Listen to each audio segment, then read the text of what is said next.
What is going on, everyone? My name's Boyd, and I'm back with some more Age of Mythology, the Titans action. Spawning in the bottom of the map in the red color, playing as Hades.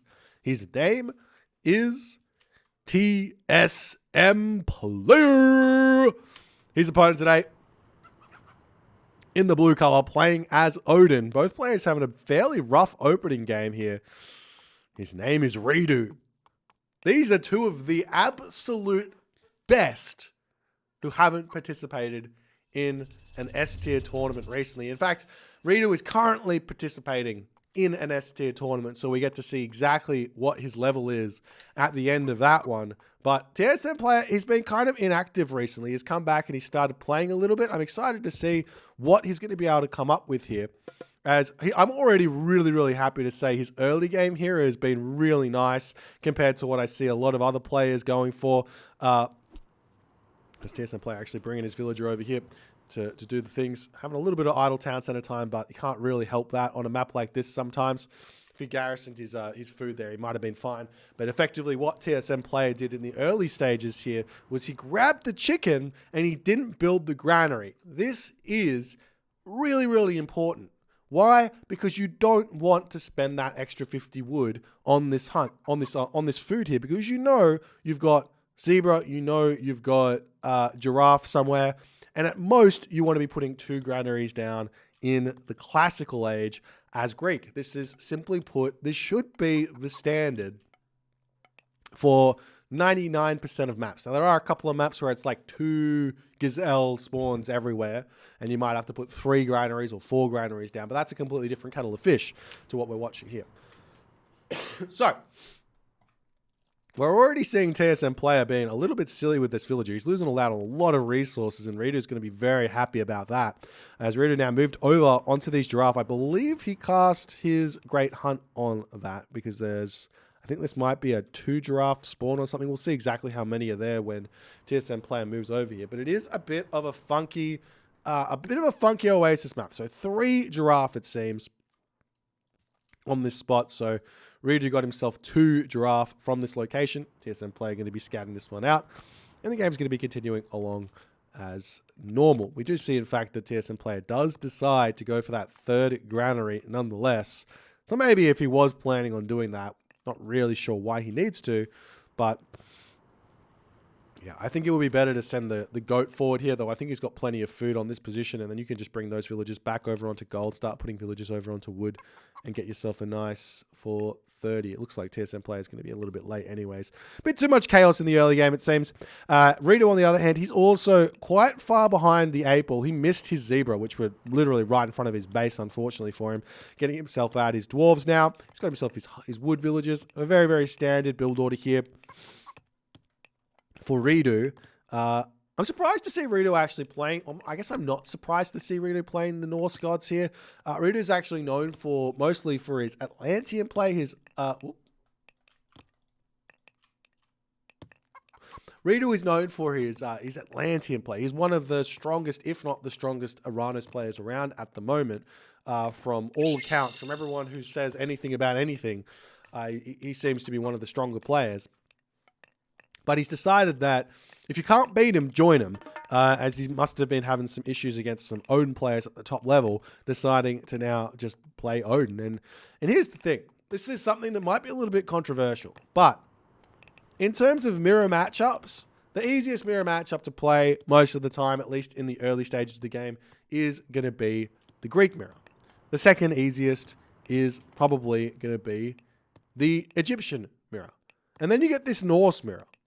And while it's difficult, don't get me wrong, I think it's a very big coin flip a lot of the time based on poor building positioning from lack of knowledge, because you just don't get the knowledge of the map, where to put your stuff, because your scouting generally is not very good.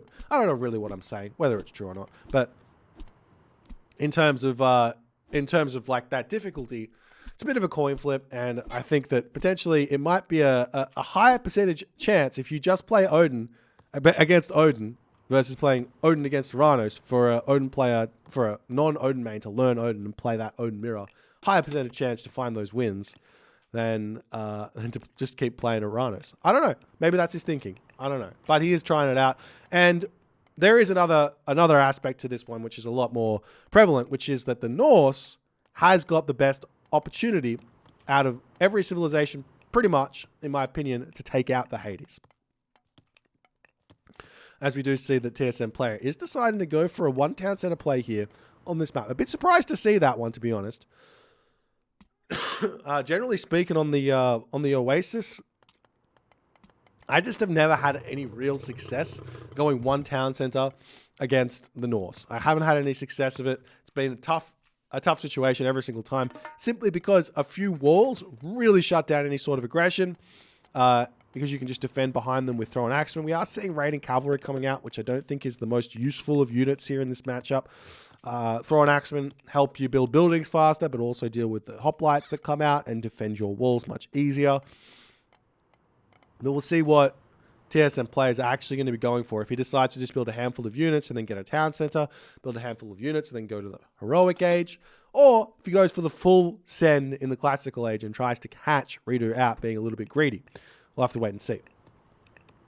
But in the main base here, Redo still has a handful of hunt left. As TSM player has eaten all of his, there is that great hunt element to remind yourself that they're always going to be hunting. Not always, but hunting for a lot longer than you are. A lot of the times you kind of try and gauge what your opponent's got left by what you've got left. If I finish my hunt, generally speaking, I think my opponent has also finished their hunt. As we do see the Raiding Cavalry pushing forward here. Going to try and get a villager kill, but it looks like all that's going to happen here is some Raiding Cavalry are going to go down. A couple of low HP villagers going to be left remaining here. And TSM player smartly says, you know what, I'm just going to pull those ones back home. As the Chiron says to that Valkyrie, my friend, you do not belong here. A lot of players are pointing to this unit saying that the Chiron is the big reason why Hades is so strong right now. One of the big barometers, is that the right word? I'm not sure. Big conditions of what makes a minor god strong is how much harassment that free myth unit can get in the classical age.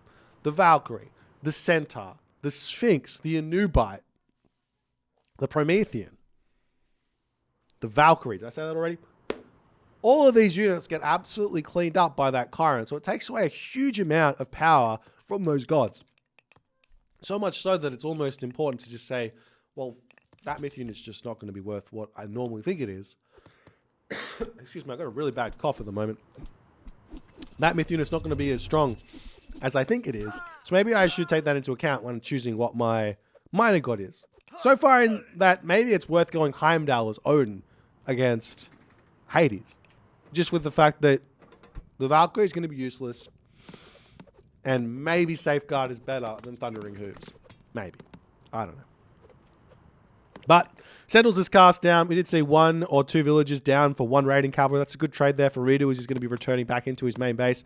Redo going to try and bring those Raiding Cavalry in and catch TSM player out. TSM player is one of the best players at controlling his weak army. Controlling his, not his weak army, but controlling the weaknesses of his army really nicely. So, for example, he's always going to be able to pull those hoplites back, keep them away, bring his Toxotes forward, attack those Thrown Axemen. You see that perfectly. He pulls the units back, snipes the unit, doesn't lose anything. That's just really good control. And you almost have to respect it when you're playing against TSM player. As Redo now has to pull back, and the army of TSM players ready to start moving in. There's a lot of buildings out in the middle of nowhere. This is mostly a distraction. This is what's important, this gold mine. It's just about to expire. We see the Katoskopots over on this gold mine as well. As Redo, he's actually found himself in a really difficult position, if you ask me, as the hoplites over here managed to defend this one. 1 Raiding Cavalry go down. 2 Raiding Cavalry, not quite. But 1 villager is picked off. As the army of Redo decided to take this fight. No restoration just yet, as TSM player being a little bit overconfident here in this fight. As Redo tries to pull those Raiding Cavalry back, microing as best as he can.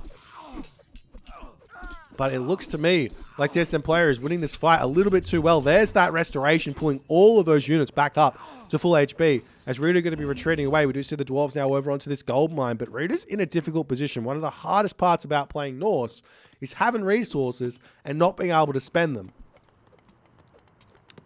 And that's not really the position that Reader is in right now, but he's technically in that position because now he is. The units just don't train that fast. As Reader's going to pop up a couple more of those longhouses to try and stay alive. The gold over here is technically the only gold mine which Reader can grab. And I'm sure that the army of TSM player is going to make its way over here and start taking this one out. As we do see the Hades Shade getting pulled away. And TSM player is going to be sneaking through here looking for a little bit of blood on this gold. And I don't think that Reader is going to be able to defend this one. So he does have to retreat back. But retreating back means he's got no gold left in the main, basically in the bank here. He's only got a handful of population left. TSM player's got plenty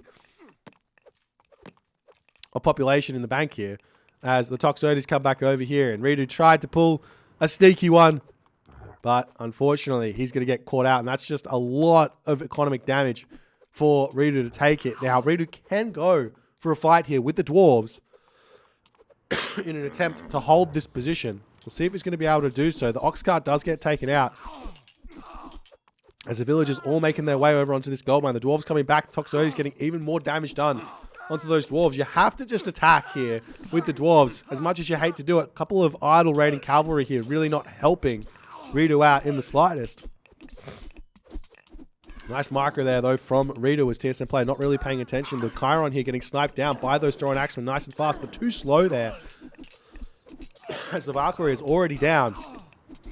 Another Valkyrie going to be entering the fight. As Reader desperately trying to take out as many of these Toxotes with those raiding cavalry as he can. But it just seems like there's not enough left in the tank here for Reader as TSM players Hades. TSM players Hades army. Just too strong here in this game. Managing to just break through on this position. And what else can Reader do? He's now got a little bit of gold in the bank. As the village is going to get taken off of this position. We see the army now pushing through. No attempt at re-walling that. A little bit of opportunity missed by Reader. If he could have got a wall back up over there, he would have been able to keep himself alive for a little bit longer. Obviously a little bit difficult to do that one, but he did have the raiding cavalry in position to make it happen. There's a couple of units getting sniped back. TSM player going to have to think about, does he want to keep putting this pressure on and go for the kill? Or does he pull back, just take the advantage that he's got, maybe get a town center, maybe go to the heroic age and find the win a little bit later as he gets himself hand axe and pickaxe. As one way to find your advantage is always to just say, well, I've got a military advantage. Let me invest in the economy and see what happens. Now, a hand axe, pickaxe upgrade at this stage of the game with 44 villagers. You probably got about 10 to 15 villagers on either of those resources at this point in the game. So you're looking at about 2 to 3 extra effective villagers by getting those upgrades. So it does matter. It does matter. As Reader engages yet again here, as the Valkyrie unfortunately getting targeted by those Ajaxes way too easily. The heroes of TSM player just doing absolute work on those Shield Maiden Valkyrie as the Thrown Axeman getting decimated here by the Toxotes. And Reader here has got very, very little left in the tank as the Hoplites pushing forward. The Toxotes taking everything out, and Reader in that moment does decide to tap out. TSM play, he shows that this one town center kind of Athena aggression can work even on this map. I think that potentially here, excuse me, I think that potentially here Reader maybe stuck it out a little bit too long in that heroic, in that classical age. Generally speaking, the answer to a really big classical push from the Hades is a semi-fast heroic. But when you go for a semi-fast heroic, it can be a little bit tough to go for that if you're making those raiding cavalry throw an axeman. I think it's better to go for like a handful of Herser and just all throw an axeman. Idea being that you can just sit back underneath tower fire, defend, or behind the walls here and defend and get yourself to that next age. And then once you get there, you can frost and you can get all that damage done with throw an axeman onto the frosted units and find yourself in a good position in this game. We'll see if they want to keep playing. They're very, very high level games here. If you guys enjoyed it, please consider hitting the follow on the Twitch. If you're on the YouTube, hit that subscribe button, and I'll see you guys in the next game.